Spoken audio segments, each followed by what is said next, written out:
నమస్తే రమగారు. నమస్తే జయ. మంచి స్టోరీ చెప్తారండి? చిల్లంగేరి కథలు చెప్పాక మన పుస్తకం. అవునవును. అందులో నుంచి ఇంకో కథ చెప్తా. ఈ చిల్లంగేరి గ్రామంలో చలమయ్య అని ఒక మోతుపరి ఉన్నారు. ఆయనకి భార్య ఉంది అన్నపూర్ణ, ఒక కుమారుడు ఉన్నాడు భూషణం. వీళ్ళు చాలా హాయిగా చక్కగా ఉండేవాళ్ళు. అయితే పిల్లాడికి పెళ్ళిడు వచ్చింది. పెళ్లి చేద్దాం అనుకున్నారు. అయితే పెళ్లి సంబంధాలు చూస్తే తమ చుట్టాల్లో ఓ 3 ఆడపిల్లలు తమకి సరిపడే వాళ్ళుగా కనపడ్డారు. మనం కూడా చూస్తాం చూడు అట్లా. వాళ్ళు పెళ్లి సంబంధాలు చూస్తే ఈ పిల్ల సరిపోతుంది మన వాళ్ళకేని, అంటే కొంచెం ఏజ్, తర్వాత ఏమో పిల్ల వయసు, రూపురేఖలు బాగున్నాయి, వాళ్ళకి మనకి చూపించుకోవటం. వాళ్ళు ఈడు జోడే కాదు, అమ్మా నాన్నల ఈడు జోడు కూడా సరిపోయింది. అది కూడా చాలాలి కదా.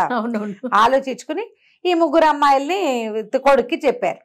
పిల్లాడేమన్నాడు, నాకేం అభ్యంతరం లేదు, మీరు ఎవరో ఒకళ్ళని సెలెక్ట్ చేయండి అన్నాడు. వీళ్ళు ఏం ఆలోచించుకున్నారు, 3 కొంచెం మనకు కావాల్సిన వాళ్ళే, 3 పిల్లలు బాగున్నారు, ఏ పిల్లని సెలెక్ట్ చేయాలి అని బాగా ఆలోచించి ఓ పని చేద్దాము, వీళ్ళని 3 మన ఇంటికి తెచ్చి ఒక వారం రోజులు ఉంచుకుందాం, పిల్లల లక్షణాలు చూసి మనకి సరిపడే పిల్లని చేసుకుందాం అనుకున్నారు. కాకపోతే ఇది తప్పు. ఈ కాలంలో అలా చేయకూడదు కదా. ఈ పిల్ల మనకు సరిపోతుంది, మిగిలిన వాళ్ళు ఎవరికి చాలరానే, తప్పు కదా.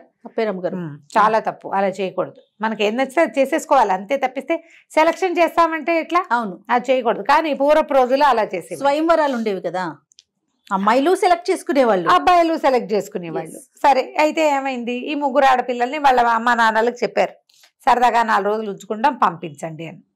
ఈ 3 పిల్లలు ఇంటికి వచ్చారు. చక్కగా చికెళ్ళాడుతూ ఇంట్లో తిరుగుతుంటే బాగానే ఉంది. ఆవిడ చక్కగా పిల్లల్ని బాగా చూసుకునేది. సరే, ఏమైంది, కొంచెం పండగ రోజులు బయట బియ్య బస్తాలు బయట పెట్టి వచ్చిన వాళ్ళందరికీ దానం చేసే ప్రక్రియని ఈ 3 ఆడపిల్లలకి అప్పచెప్పారు. సరే, 3 అమ్మాయిలు ఏమేమి పేర్లు పెట్టారు, మమత, సుగుణ, నందిని. సరే, నందిని అన్న పిల్ల ఎవరొస్తే వాళ్ళకి ఇట్లా దోసితో ధాన్యం పోసి పంపించేది. ఆ సుగుణ రెండో పిల్ల, ఇంకో అమ్మాయి, ఒక అబ్బాయి ఎవరైనా దుఃఖం, బాబు ఇంత శుభ్రంగా ఉన్నావు, నీకు దానం ఎందుకు, ఏదైనా పని చేసుకోకూడదు, దొడ్లోకి వెళ్ళి కాస్త ఏమైనా పని చేయి, నీకు అన్నం పెడతాను బాగుంది అని కాస్త బక్కగా ముసలిగా పెద్దవాళ్ళుగా ఉన్న వాళ్ళకి దానం చేసి, ఏ కుర్రాళ్ళు కొంచెం యంగ్స్టర్స్ ఎవరైనా కనపడి కాస్త హట్టాకట్టగా ఉంటే తిట్టేది కాదు. ఇంత స్ట్రాంగ్గా ఉండి నువ్వు బిచ్చానికి వస్తే ఎట్లాగయ్యా, బిచ్చగాళ్ళు ఎట్లా బతుకుతారు, అట్లా చేయొద్దు, కావాలంటే పని చేసుకో అని చెప్పి వాళ్ళకి దానం చేసేది కాదు. ఈ 3వ అమ్మాయి ఉండేది, మమత ఏదో దాని పేరు, మమత. అమ్మాయి ఏమిటి పొద్దుస్తమానం, పొద్దున ఎవరికో పెట్టారు, ఇంక పెట్టాం వెళ్ళిపో అని పంపించేసేది. బస్తాలు కరిగిపోతున్నాయి అనిపించేది అమ్మాయికి, ఎందుకు ఇంతంతా అని.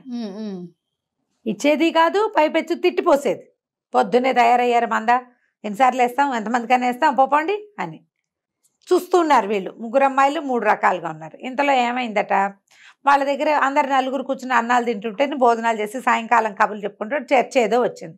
వాళ్ళ దగ్గర ఒక పాడి పశువులు కొన్ని వట్టిపోయినాయి, గొడ్లున్నాయి బాగా, కొన్ని పశువులు వట్టిపోతే ఒక అమ్మాయి ఏం చెప్పిందంటే, అదేంటి ధర్మ సంస్థలు ఏవో ఉంటాయి, ఈ పెద్దవాటిని చూసేందుకు ముసలి వాటికి పంపించేస్తే సరిపోతుంది, ఇంట్లో గడ్డిదండగ కదా, ధార్మిక సంస్థలకు ఇచ్చేస్తే సరిపోతుంది, ఇవాళ రేపు అట్లా గొడ్లను కాపాడే వాళ్ళు ఉన్నారు, అదే మనకెందుకు, ఈ మామూలు పాలిచ్చే గొడ్లతో పాటు ఒట్టిపోయిన గొడ్లను కూడా పెట్టుకోవాలంటే చాలా సరిపోవాలి కదా అని ఒక పిల్ల చెప్పింది, ఆ నందిని అన్న పిల్ల.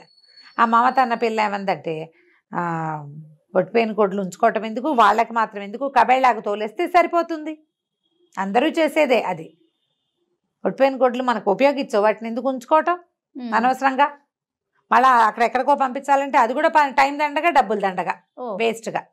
3వ పిల్ల సుగుణ అన్న పిల్ల మాత్రం, అమ్మాయి ఏమందంటే, అదేంటి ఒట్టిపోతే మాత్రం ఇంతకాలం అవి సేవ చేయటం వల్లే కదా మనకు పాలు నీళ్లు, ఎన్ని పాలు పెరుగు ఇన్ని వచ్చినాయి, ఏముంది గొడ్డు వట్టిపోతే గడ్డి తింటుంది, కనీసం పేడైనా వేస్తుంది, అదైనా పెంటపోకి యూజ్ అవుతుంది, ముసలైపోయాక వదిలేస్తామా, కావాలంటే ఇంకో చిన్న చాలేసి పెద్దవాటిని మాత్రం ఆ శాలలో వేస్తే సరిపోతుంది, మన శాల చాలకపోతే ఇంకో శాల వేసుకోవాలి,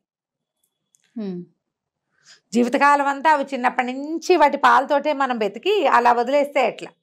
సరే, వీళ్ళు ఏమనుకున్నారు, బాగా ఆలోచించుకుని ఈ సుగుణకే ఎవరికి దానం చేయాలి ఎవరికి దానం చేయకూడదో తెలుసు, ఆలోచించుకున్నారు. ఇంతలో ఈ పిల్లల అమ్మ నాన్నలు వచ్చారు, వారం అయిపోయిందని తీసుకెళ్ళటానికి వెళ్తుంటే సరే తండ్రులు వచ్చి ఆడపిల్లల్ని తీసుకుపోతున్నారు, వీళ్ళు ఆలోచించుకుని చెప్తామన్నారు. ఇంతలో ఏమైంది, ఆ సుగుణ వాళ్ళ నాన్నకి ఏం చెప్పిందంటే, నాన్న అత్తయ్యకి కొంచెం ఒళ్ళు వెచ్చగా ఉంది, నిన్నటి నుంచే పాపం ఏమి పని చేయలేకపోతుంది, వెళ్ళిపోవటం ఎందుకు, వాళ్ళు వెళ్తే వెళ్ళారులే, 4 రోజులు ఉండి ఆవిడ కొంచెం లేచాక, వారం నుంచి వండి పెట్టింది, ఆవిడ కొంచెం లేచాక బయలుదేరదానిలే నాన్న, అంతగా కావాలంటే నువ్వు వెళ్ళిపో, నేను వారం ఉండి వచ్చే వారం నువ్వు వచ్చి నన్ను తీసుకెళ్దు కానీ అంది. అని ఇంకొక 5 రోజులు ఉండి ఈ అత్తయ్య కోలుకునేదాకా, అన్నపూర్ణమ్మ కోలుకునేదాకా సేవ చేసింది. గొడ్డు గోద వ్యవహారం, పాలేళ్ళకి అన్నాలు పెట్టడం, పల్లెటూళ్ళల్లో బోల్డ్ పని చేయడానికి పని వాళ్ళు ఉన్నా పైన చూసుకునేందుకు పెద్దవాళ్ళు ఖచ్చితంగా ఉండాలి. ఆవిడ చేయవలసిన పని అంతా చేసి ఆవిడ కొంచెం ఆరోగ్యం చిక్కాక అప్పుడు బయలుదేరి వాళ్ళ నాన్న వస్తే వీళ్ళు ఆలోచించుకున్నారు. భూషణం ఏం చెప్పాడంటే, నాన్న నేను ఈ సుగుణనే చేసుకుంటాను, ఎందుకంటే ఈ అమ్మాయికి వీళ్ళకి దానం చేయొచ్చు, వీళ్ళకి దానం చేయకూడదు తెలుసు అనే అవగాహన ఉంది. ఒట్టిపోయిన గుడ్డైనా రేపొద్దున వాటిని పంపించేసేద్దాము, బయటకు తోసేద్దాము అనలేదు. ధార్మిక సంస్థకి వద్దంటోంది, కవేలాకి వద్దంటోంది, కాబట్టి ఇది కొంచెం మంచిదే. తర్వాత ఎవరి దారిని వాళ్ళు వెళ్ళిపోతుంటే ఒంట్లో బాగుండలేదని వారం రోజులు, అమ్మకు బాగాలేదని వారం రోజులు మన ఇంట్లో ఉండి పనిచేసింది. పిల్ల బుద్ధిమంతురాలుగా ఉంది, నాకు ఇలాంటి పిల్ల కావాలన్నాడు. వాళ్ళ అత్త తల్లి చెప్పింది, పోన్లేరా రేపొద్దున ఈ పని చేయలేని పెద్దవాళ్ళం అయితే మమ్మల్ని బయటికి పంపే మనకన్నా ఇంట్లో ఉంచుకుంటుంది, అది కదా కోడళ్ళకి కావాల్సింది. అంతేగా. మనం వ్యక్తుల నమ్మకాలు ఎలా సంపాదిస్తాం? మాటలతోటి కాదు, చేతలతో. అంతే, మన క్రియతోటే. అంతకుముందు అమ్మాయి ఒట్టిగా మాట్లాడింది, క్రియ చివరికి కనిపించింది. క్రియతోటే మనం ఎవరినైనా గెలుచుకోగలుగుతాం. ఇలాంటి కథలు అప్పుడప్పుడు వినండి. ఇవేంటంటే నిజంగా మీ లైఫ్లో మార్పు వస్తుందని అనుకోవద్దు. చివరికి అబ్బాయి సుగుణని పెళ్లి చేసుకున్నాడు. ఆ 2 పిల్లలకి మా పిల్లగాడికి ఈ అమ్మాయి సూట్ అవుతుంది అని చెప్పేశారు. ఇలా ఆడపిల్లల్ని సెలెక్ట్ చేయమని చెప్పట్లేదు ఈ కథ, అందుకు కాదు చెప్పింది. ప్రధానమైనది ఏంటంటే మన ప్రవర్తన మిగిలిన వాళ్ళల్లో ఒక పాజిటివ్ వైబ్ని కలిగించాలి. మొన్న ఈ మధ్య ఎవరో పెట్టారు మెసేజ్ నాకు, పెళ్ళై ఎక్కువ కాలం ఏం అవ్వలేదు అమ్మాయికి, ఒకళ్ళు నాతో మాట్లాడారు. వాళ్ళ ఇంట్లో అంతా ఆడబడుచు పెత్తనం, నాకు సరదాలు ఉంటాయి, నాకు ఉద్దేశాలు ఉంటాయి, నేనేం చేయాలన్నా ఎంతసేపు మా ఆడబడుచుని అడగాల్సి వస్తుంది అని.